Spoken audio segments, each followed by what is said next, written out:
and leave them impoverished with nothing. And so they were going through this cycle of time when they were being oppressed by the Midianites.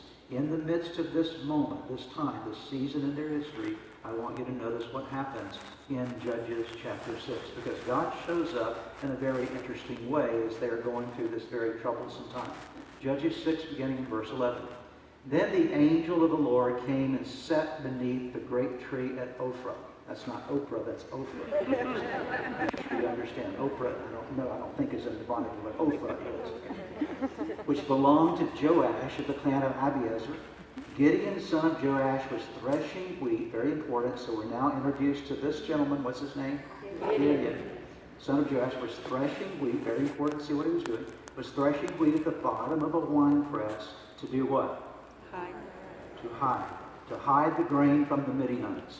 The angel of the Lord appeared to him and said, before we go any further, get the picture.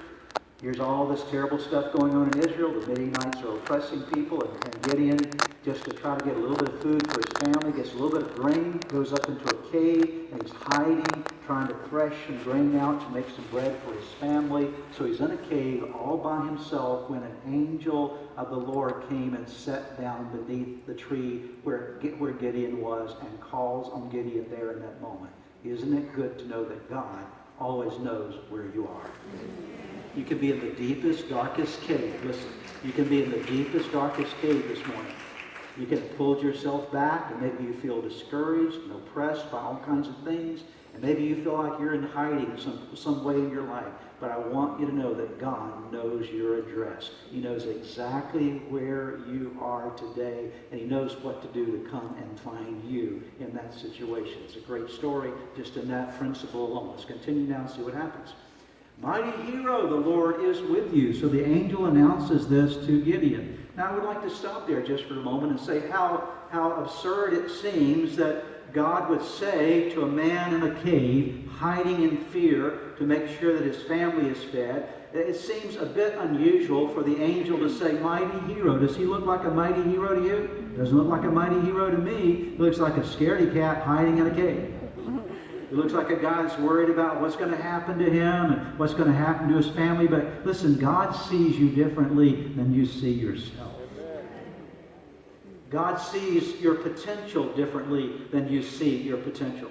So He calls him what He sees him to be. He says, mighty hero, the Lord is with you. Sir, Gideon replied, if the Lord is with us, why has all this happened to us? And where are all the miracles our ancestors told us about? Didn't they say the Lord brought us up out of Egypt? But now the Lord has abandoned us and handed us over to the Midianites. And so here's this interaction, very honest interaction that Gideon starts having with the angel related to the idea that God was with him. Continuing on, then the Lord turned to him and said, go with the strength you have and rescue Israel from the Midianites. I am sending you. So go with the strength you have, rescue Israel from the Midianites. I am sending you. What I want to submit to you this morning is that here was a moment of significant inspiration for Gideon. A God-given moment where God says, I want to tell you how I see you. I want to give you a promise for you to build your life on. I want to give you some expectations about your future. I know you're